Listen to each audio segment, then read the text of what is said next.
बहुत ज़रूरी है। 3 चीज़ों का ध्यान रखना चाहिए खाद उर्वरक देने के लिए। नंबर 1 कि कितनी खाद देनी है, कितनी खाद उर्वरक देनी है, किस समय देनी है और किस तरह से देनी है। ये 3 आइटम है। अगर 3 चीज़ों में हम फेल हो गए तो खाद देंगे भी तो किसी अर्थ का नहीं रहेगा, अनावश्यक रूप से पैसा बर्बाद जाएगा और वो काम नहीं आएगा। तो तीनों चीज़ों का ध्यान बहुत ज़रूरी है। रही बात आपके उम्र के हिसाब से, तो मैं बताता हूँ कि जो 1 साल का पेड़ है,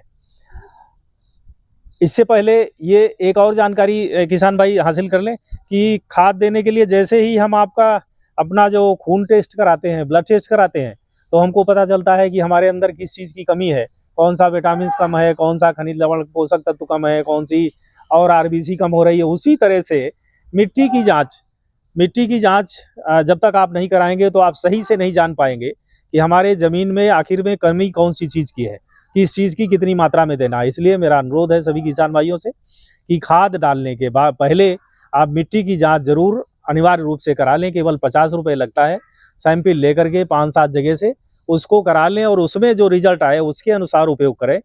फिर बात आती है कि 1 साल का अगर पौधा है तो उसमें कोई भी रासायनिक खाद आपको देने की आवश्यकता नहीं है, अगर खेत बहुत ज़्यादा कमज़ोर या बलुआर नहीं है तो। अगर ऐसी स्थिति है तो दूसरा बनता है, पहली साल में केवल आप सड़ी गोबर की खाद या कंपोस्ट का इस्तेमाल करेंगे, उसमें कोई भी खाद नहीं देंगे, रासायनिक तत्व कोई ज़रूरत आवश्यकता नहीं, इतना मैटर हमारे अंदर है।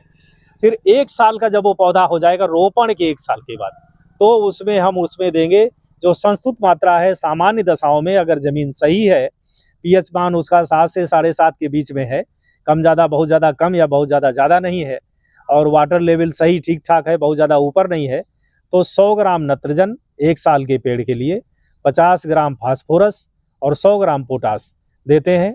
अगर वो पेड़ जब दूसरे साल 2 साल का हो जाता है तो 200 ग्राम नत्रजन, 100 ग्राम फास्फोरस और 200 ग्राम पोटास, यानी कि हर साल इस मात्रा को डबल करते जाते हैं, 100 बढ़ाते जाते हैं।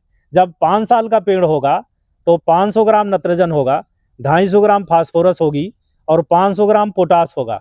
यही पेड़ जब 10 साल का हो जाएगा, बढ़ाते बढ़ाते, तो अब हम 1 किलो नत्रजन देंगे और आधा किलो फास्फोरस देंगे और 1 किलो पोटास देंगे। ये मात्रा है रासायनिक उर्वरक की। साथ ही साथ इसमें सड़े गोबर की खाद, कंपोस्ट, वो बहुत अनिवार्य है। अगर वो नहीं देंगे, ऑर्गेनिक मैटर हमारे खेत में पर्याप्त मात्रा में नहीं होगा, तो ये नत्रजन, फास्फोरस, पोटास, यूरिया, डीएपी ये सब किसी काम के नहीं, कोई काम नहीं आएंगे। इसलिए एक बड़े पेड़ में, जो 10 साल से ऊपर का पेड़ है, उसमें 40 से 50 किलो, 60 किलो तक सड़े गोबर की खाद हमेशा देनी ही चाहिए। जब तक आपका नया बाग रहता है तब तक उसमें हरी खाद के रूप में ढैंचा, सनई या और जो भी उड़द, मूंग, आप दलहनी फसलों की खेती करें ताकि उसमें ऑर्गेनिक मैटर पर्याप्त मात्रा में खेत में मिलता रहे, उसको भी सम्मिलित करते रहें। अब जब 10 साल का पौधा हो जाएगा तो 5 साल के बाद आप उसमें उत्पादन लेना शुरू कर देंगे, 4 साल से ही शुरू कर देते हैं। तो केवल नत्रजन, फास्फोरस, पोटास से काम नहीं चलेगा, और भी 16-17 पोषक तत्व होते हैं जिनकी भी आवश्यकता कभी कभी होती है। उसमें जो मुख्य रूप से कमियां जिनकी होने लगती हैं वो कैल्शियम है, जिंक है, और आपका बोरान है, और आपका ये चूना, ये 4-5 आइटम और होते हैं जो कमी होने लगती है। उनकी भी मात्रा हमको एक पेड़ में देना चाहिए। अगर हर साल नहीं देना है तो कम से कम इस खाद जो हमने बताया, copper sulphate, zinc sulphate, borax और कैल्शियम के लिए बुझा हुआ चूना, इन चारों चीज़ों को भी हम नत्रजन, फास्फोरस, पोटास के साथ में जब देंगे तभी बात बनेगी। मात्रा 250 gram copper sulphate, 250 gram zinc sulphate, 250 gram borax और 150 ग्राम बुझा हुआ चूना मिला करके देना है आपको बरसात के बाद, यानी कि अभी जो सितंबर का महीना है, जब बरसात ख़त्म हो जाए तो। और पेड़ से 1.5 से 2 मीटर दूर, अगर वो बड़ा पेड़ है तो 10 साल से ज़्यादा है, और 1 साल का 2 साल का है तो थोड़ा सा दूर, 1 फीट दूर दे सकते हैं, वरना 2 मीटर दूर खाद की मात्रा पूरी देंगे। और हमेशा सूक्ष्म पोषक तत्व हम नाली बना करके देते हैं, ना कि ऊपर कहीं छिड़क देते हैं। तने के पास कोई खाद नहीं देनी है, चाहे गोबर की खाद हो, चाहे रासायनिक खाद हो, सारे पोषक तत्व एक नाली बनाएंगे 2 मीटर दूर, उसमें डालेंगे और नाली को ढक देंगे।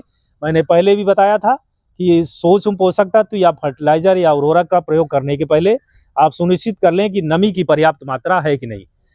खाद डालने के बाद आपको सिंचाई नहीं करनी है, हमेशा सिंचाई करने के बाद खाद डालनी है। पहले सिंचाई कर लें, नमी अच्छी हो जाए, मिट्टी मुट्ठी बांध करके देखें कि उसमें से पानी नहीं चू रहा है, वो मिट्टी भुरभुरी नहीं हो रही है, इसका मतलब गोला बन रहा है, तो मिट्टी पर्याप्त है। तो ऐसी दशा में तब हम खाद का प्रयोग करेंगे तो 100% पौधे उपयोग करेंगे। सर एक चीज़ और जानना है, जैसे चाहे नए पौधे हों या 10 साल पुराने पौधे हों, कुछ कीट और बीमारियों का भी प्रकोप है, जैसे खाद उर्वरक देने के दौरान हम कुछ ऐसी सावधानियां बरत सकते हैं जिससे पौधे को इन सारे बिल्कुल कर सकते हैं, बिल्कुल करना चाहिए। कि ये जो है अभी जो मौसम बरसात का आया है, आप देखिए सारे पौधों पे करीब करीब काई लगी हुई है। ये हरा हरा जो दिख रहा है ये काई, ये फंगस ही है, ये लग गया है। तो इसकी साफ सफाई कर दें। और जो इसमें कभी कभी क्या नाम है, बोरर कीट लग जाता है और बरसात में तमाम सारी बीमारियां, डाई बैक लगता है, रेड रस्ट लगता है, जाला कीट लगता है। और अभी सितंबर के शुरुआत में ही अक्टूबर के महीने से आपका जो गुजिया कीट है उसकी कहानी हमने बताई है कई बार। कि गुजिया कीट का जो मादा होती है वो जून के महीने में जब भयंकर गर्मी होती है और वो अपने ऊपर सफ़ेद कोट पहने रहती है, सफ़ेद सफ़ेद कीड़ा होता है, वो आकर के तने से लिपट करके और यहीं तने के पास इकट्ठा हो जाता है, नीचे ज़मीन पड़ा रहता है। और सितंबर के महीने में लास्ट में या अक्टूबर की शुरुआत में उससे छोटे छोटे बच्चे निकलते हैं। बच्चे निकल करके तने पर चढ़ना शुरू करते हैं। गुलाबी कलर के होते हैं, आँखों से दिखते नहीं हैं, नहीं दिख सकते, बड़ा वैसे होते हैं खतरनाक। और जब वो चढ़ जाएंगे ऊपर एक बार पेड़ के तने पर, तो फिर जा करके वो पत्तियाँ और उनके कलियाँ, बौर और टहनियाँ, मुलायम तने, इनको सबको रस चूस करके नुकसान करते हैं। आप सबको मालूम है किसान भाइयों की गुजिया कीट का नियंत्रण हम दवाओं से नहीं कर सकते हैं। जब उस पर मोटी परत चढ़ जाती है, इसका मतलब उस कीड़े ने अपना रक्षा कवच बना लिया एक तरह से। जब हम गोली से बचने के लिए बुलेट प्रूफ जैकेट पहनते हैं, वो जो सफ़ेदी है कीड़े गुजिया कीट के ऊपर, वो बुलेट प्रूफ जैकेट है इसकी।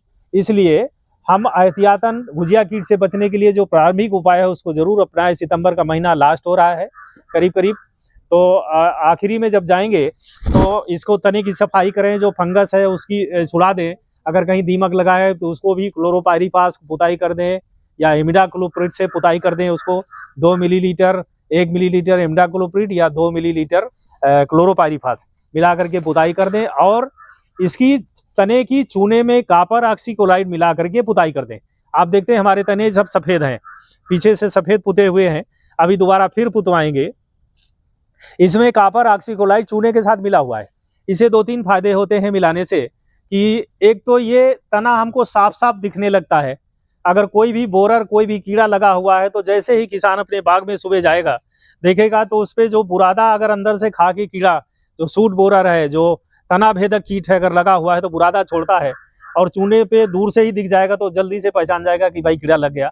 अब उसका इलाज करना है, उसको तीली से साफ करिए, उसमें कोई भी दवा, न्यूमान या क्लोरोपाइरीफास या आपका पेट्रोल या डीजल, मिट्टी का तेल या सल्फास की गोली इसमें भर देना है और चिकनी मिट्टी से बंद कर देना है। एक दूसरा ये फायदा होगा, इसमें चूंकि हमने कॉपर ऑक्सीक्लोराइड मिलाया है तो इसमें जो फंगस लगा है, जो ये बरसात के कारण, ज़्यादा बरसात हुई इसके कारण जो लग गया फफूंदी, ये खत्म हो जाएगी।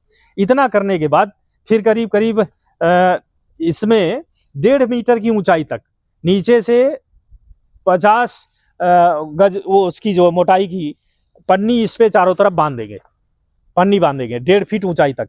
और इसके बाद दोनों तरफ नीचे सुतली से कायदे से बांध देंगे, ऊपर भी किनारा बांध देंगे उससे, ताकि जो गुजिया कीट था जिसका हमने गुलाबी कलर का बताया था, निम्फ, जो बच्चा निकला है जमीन में पड़ा हुआ था, उसकी मादा, एक बच्चे से, एक मादा से 250 के आसपास बच्चे निकलते हैं। वो निकल करके चढ़ते हैं तो जब आपकी पन्नी बंधी रहेगी तो वैज्ञानिकों ने ऐसा देखा है कि वो 1.5 फीट ऊंचाई तक वो कीड़ा चढ़ नहीं पाता है, पन्नी पर रपट जाता है और रपट करके नीचे गिरेगा। तो नीचे किनारे हमको एक कोई बुरखाव वाली दवा कोई छिड़क देना है, तो जैसे ही नीचे गिरे वहाँ पर दवा पे मर जाएगा गिर करके, और हम गुजिया कीट जो भयानक दुश्मन है आम का, उससे बड़ी आसानी से बच सकेंगे, ऊपर नहीं जाएगा। इसीलिए नीचे बांधते हैं, बांधे चिकनी मिट्टी लगा दें या ग्रीस लगा दें, ताकि जो पन्नी और पेड़ के बीच में, तने के बीच में जगह है उससे भी कीड़ा घुस करके अंदर न जा पाए।